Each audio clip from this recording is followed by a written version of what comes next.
Hi, I'm Joe Giordano, Content Manager at AfterMarketer Club. Today in our In the Pits Expert interview series, we're going to be talking about how automotive industry companies can develop marketing strategies. Our guest today is Jon Goldman. Jon is president of Brand Launcher, a business and marketing strategy firm based in Maryland with a team across the US, Canada, Israel, and South Africa. Jon is a dynamic speaker who has presented at numerous conferences and conventions and expos, including the SEMA Show, Construct Canada, Texas Auto Dealers, Vermont Auto Dealers, and many others. Jon has worked with clients including Haagen-Dazs and National Geographic, and his campaigns have been featured in Business Week and the Wall Street Journal. We want to welcome Jon by starting off with this question. When it comes to developing a marketing strategy, what are some of the biggest mistakes that you see on a regular basis? Great, thanks for asking, Joe. Essentially, the biggest problems that I see is, number one, is a lack of what we call hungry fish, a lack of irresistible bait, and a lack of consistency. So I want to put this in a context.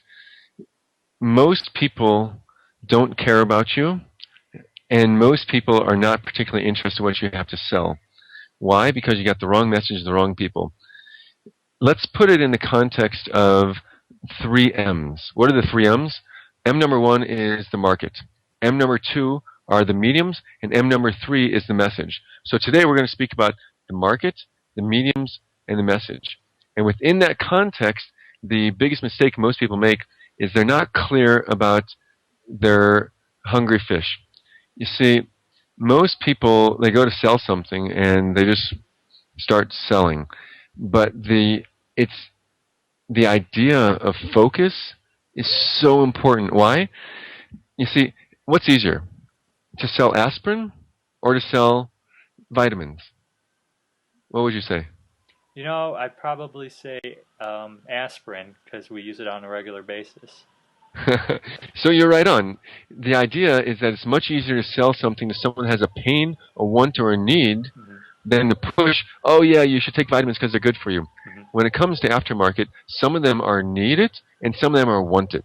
And so therefore what you want to do is identify those people that are hungry for your solutions. Either we're all running from a pain because I need some sort of automotive part, or I'm running towards pleasure that I want to trick out my truck.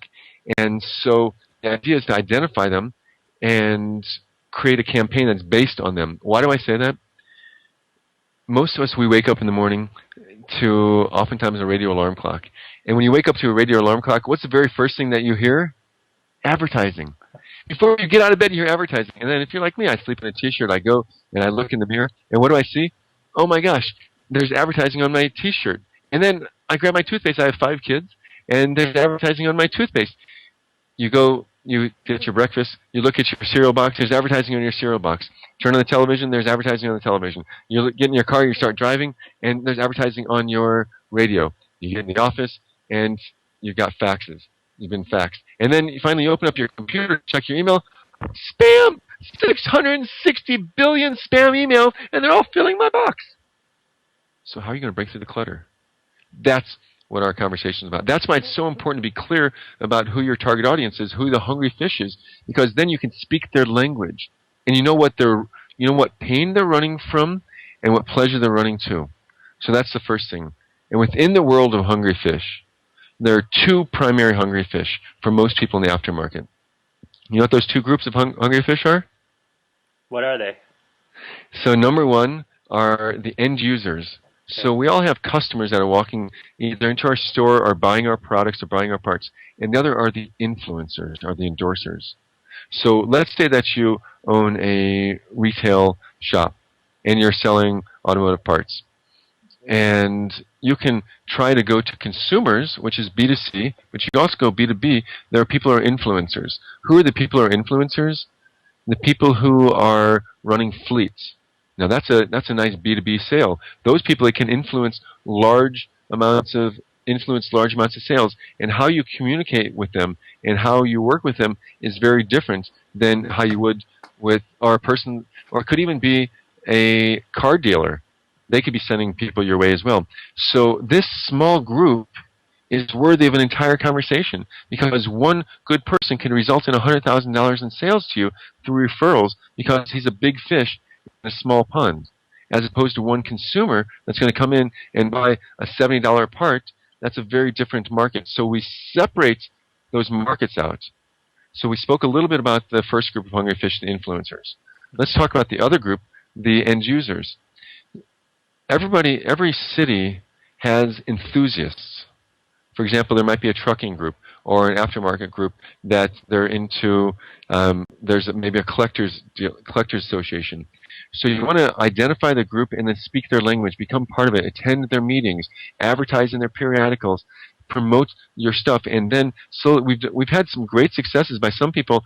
They'll focus on hunters, and they'll focus on fishermen, and because all these people, they've all got trucks, and so they're spending a lot of money buying aftermarket stuff because they focus on this niche, and they have a specific language as opposed to doing what most people do, which is advertise to the whole world, and that's very expensive.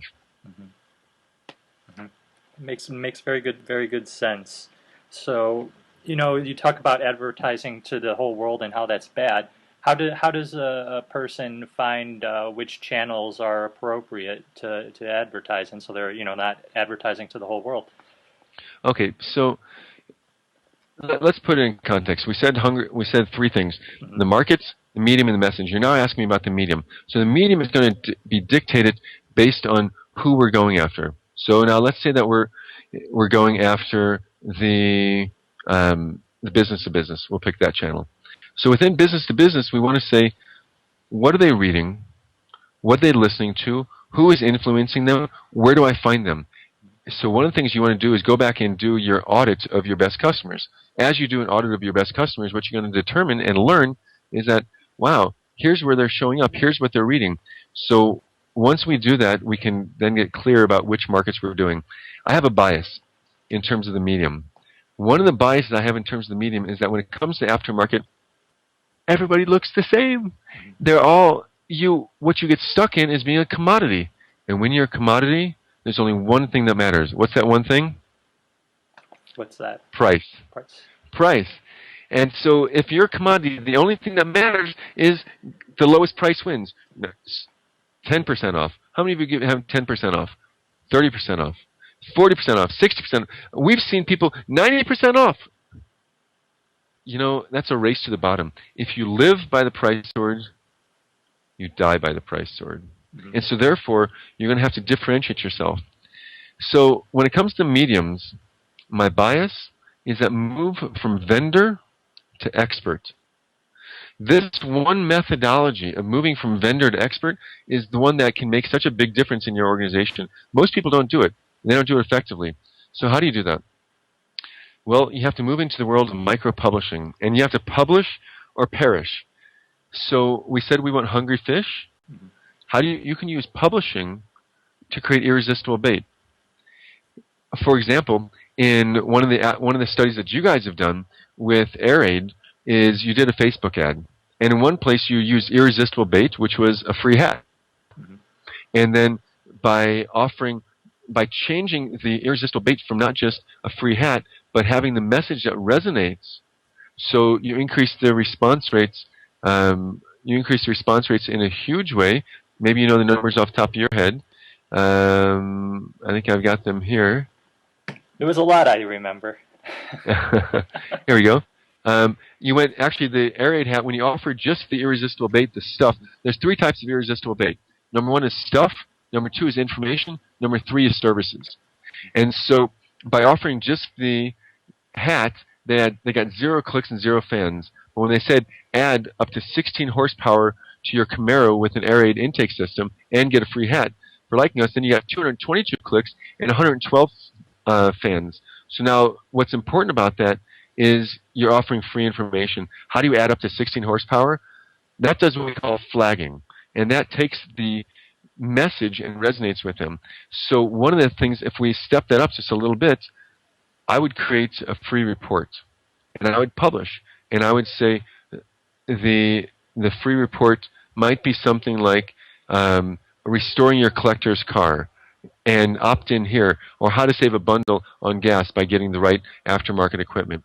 By publishing this, you now are offering free information, and that free information allows you to differentiate yourself.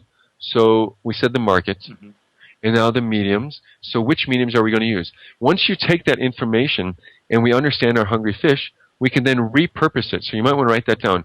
Repurposing. Why? Because we'll do a bit of a brain dump. You see, you're an expert.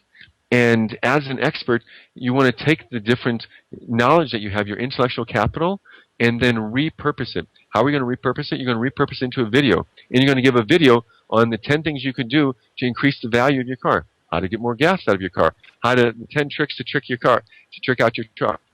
And then once you publish that, you'll use it irresistible bait. You'll have it on your website. Hey, download this free report here. Or let's say that you're in the commercial industry and you want to improve your truck for how to tow better, or how to you want to add on a unit for your heating, air conditioning, right? And there's all sorts of things you could do to improve your truck. So here's a free report on it. Cool. Now they opt in, and then you take that free information, and then you send them a few emails. We're not selling. In today's environment, people just want you to just say maybe, not yes. Just say maybe. So we get them to say maybe, opt in, and now you can start to nurture them. And now you have an automatic response series that emails them on a regular basis. And then you can invite them to an event. I'll tell you one thing. We did a contest, and we wanted to know who spent the least amount of money and got the biggest return on investment. And what we found was that there was one guy, Peter Danis, in our list. We have members all over the world, and we have people can join up at brandlauncher.com. That's BRANDLAUNCHR.com. And we give away our irresistible bait is called watermelonsecret.com. I'm going to come back to watermelonsecret.com because that's irresistible bait. We've made millions of dollars by mailing watermelons. So how do we do it? Because we have a clear target. And what happened here was that he sent out an invitation, and he had an event. And you too, if you own any sort of place, whether you have retail or whether you're wholesale or manufacturing, you hold an event. And what he did was he spent $4,800, and he made $749,000. Jeez.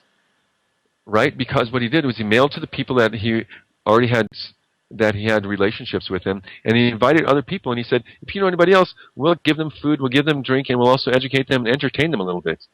And so by doing that, you got 3 E's. Entertain, educate, and engage. Right? So you always want to be entertaining and educating them. So by doing that, he got all kinds of extra business by having an event. So too, you can have an event, and you want to invite those people to your event. So hungry fish, business to business, influencers, and also consumers. Irresistible bait. 3 types of irresistible bait. Free information, free stuff, and free services. And so like by free food, that's irresistible bait. Now, I'll take a break and let you ask your next set of questions. Well, you've covered the medium, right? You covered. We're at the message now, aren't we? We're at the message, right? So here's the issue with messaging: is that within messaging, the idea is that you want to break through the clutter. How are you going to break through the clutter? So you're going to have to make a decision. Let me teach you a little Aramaic. Tafasta maruba, lo tafasta. Tafasta ma tafasta. Which means if you grab a lot, you don't get anything. You grab a little bit, you get it. Most people, they try to be everything to everybody. Don't do that. Go niche by niche. Let me give you a simple formula. PASS. Problem, agitate, story, solution. So let's lay out the problem. The problem is that your car looks boring, and you're looking to pick up chicks. So what do you do? So if you trick out your car, you look good, you feel good, it's fun, and you can connect with other people. So we agitate the problem. You know how frustrating it is? You got this car, it ain't that fancy of a car, and so what do? You can add some features to this car that makes it a much more valuable car, whether you're going to resell it or whether you're going to keep it. But either way, you can improve it, and you can enjoy it while you're doing it. So might as well enjoy life along the way. So I've agitated the problem. I've told what the problem was. I've agitated the problem a little bit, and now I tell you a story. Let me tell you the story about Steve. So Steve, he had a Toyota Corolla. Toyota Corollas are not cool, right? Right. So what do you do to a Toyota Corolla? Well, here's what Steve did to his Toyota Corolla. He put on all sorts of cool aftermarket stuff that he found in our store, and he joined a club, and he started having a lot of fun with it. And the truth was, now when he would go pick up this girl, he is actually now a chick magnet because he's got all sorts of chrome on this thing. And the solution was he used the discount code that we have right here on the website, and we had irresistible bait, and now you can get this free report on how to trick out your car. So the formula of pain, agitate, solve, pain, agitate, story, solution is what's engaging. You want to create a compelling message. You want to get clear about one thing. Nobody trusts you, and nobody believes you. You know what I'm saying? Nobody trusts you, nobody believes you. So therefore, you have to do two things. Number one is you have to have a promise of an overt benefit, what we call a poobah. Okay. What's a poobah? A poobah is a promise, P-O-O-B-A, a promise of an overt benefit always. So you're in business to make a promise, a quid pro quo, right? Right. So you're in the business to make a promise, and I'll do something for you, and you give me money in exchange. So if you're selling aftermarket parts, every product has some sort of promise, whether it's more efficiency, whether it's speed, whether it's less gas, or whether it's a enhancement product. And so, why should I believe your product? Or if you're a retailer, we're going to give you the right products at the right price. If you tell me price, quality, and service, I'm going to vomit all over your shoes. Everyone says, oh, we have the best price, we have the best quality, we have the best service. So instead, we want to make a specific promise. This is going to increase your fuel consumption, decrease your fuel consumption by 15%. Really? Yes. And now I can do the other part of that. The promise and the reason to believe. I told you nobody believes you, right? We're all totally skeptical. In this world of online marketing, so many messages per day, nobody believes anything. And so you need to provide a clear reason to believe. Why should I believe you that you do a good job at your store? I'm going to now finish off with giving you three ways that people can believe you. Number one is testimonials. Number two is demonstration. And number three is research. I'm only going to talk a little bit now about testimonials. The number one most powerful word you could ever use in the English language, I'm going to use it several times now. It's so powerful. Let's see if you can get it. Because when you use this word, it goes right underneath the radar. Because when you use it, you'll get something for free, and you'll get a free gift because it's the sort of thing that's enticing, and because it works for you and it'll work for everybody else. I just used it 5 times. Did you get it? Free? I don't know. I'm sorry there. It's not free. Listen again. When you use the word, it works really well because it has something to do with you and because you're going to get a gift. And because it's the sort of word that goes underneath the radar and because it's important to you and your customers. I'm going to say you. Everyone thinks it's you. It's actually because. Because, really. Because. Because goes right underneath the radar. How do you use because in your marketing? Get rid of all the times that it says I, me, mine, us. Instead, replace it with you and yours and because. Why should you do business with us? Because, listen to what Mike Stewart said about us. Mike Stewart says, you know, I thought they were going to take advantage of me and try to upsell me and sell me and give me the wrong stuff. But what I found, you do the feel, felt, found. I know how you feel. I felt that way too. And here's what I find. I know how you feel going into one of these stores. They don't care about you. They just want your money, and they're going to move you out the door. But I felt that way too. But when I went to Mike's Auto Parts, so what I found was that they were really concerned. They were really caring, and they really listened to what I need, and they sold me exactly what I need, and they had the parts on stock. And then here's another testimonial from another guy. And by getting testimonials about how awesome your product is, you can have product testimonials, which you can actually feature on videos in there, how people use your product, how they enjoy the product. So if you're a manufacturer, a distributor, a retailer, so you want to have testimonials in audio. We still okay? It looks like our connection broke up here. No, you're sounding great here. Okay, great. So you want to get testimonials in audio, you want to get them in video, you want to get them in writing, you want to get signatures, and you want to get pictures. Take your iPhone. You can do all that with an iPhone. Take your iPhone, do videos of everyone, everywhere, or you can have a camera set up with an tripod with your background there and shoot people on a regular basis. That way, people will believe you. The other ways I'll have to talk about another time. Mm-hmm. So I want to finish off with one last thought. I told you that our secret, what's made me millions of dollars, is a website. It's called watermelonsecret.com. Mm-hmm. So watermelonsecret.com is because we've made millions of dollars by mailing watermelons. I have a free book that everyone can download there at watermelonsecret.com because because the idea of a watermelon is you eat the watermelon from the inside out. Mm-hmm. And we would mail watermelons to people. What I'm suggesting, when you get your clear, hungry fish, it's better to have more to less than less to more. Mm-hmm. So you target your audience and you spend more on these hungry fish. So when we'd mail these watermelons, what would you do if you got a watermelon in the mail? You'd be like, "Whoa, dude! I'd be kind of What was thrown that? off there. That's awesome!"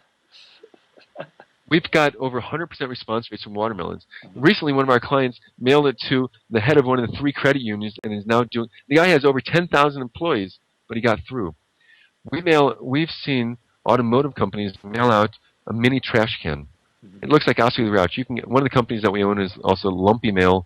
Mm-hmm. That's lumpymail.com. Flat mail, flat response. Add a lump and get a bump in response.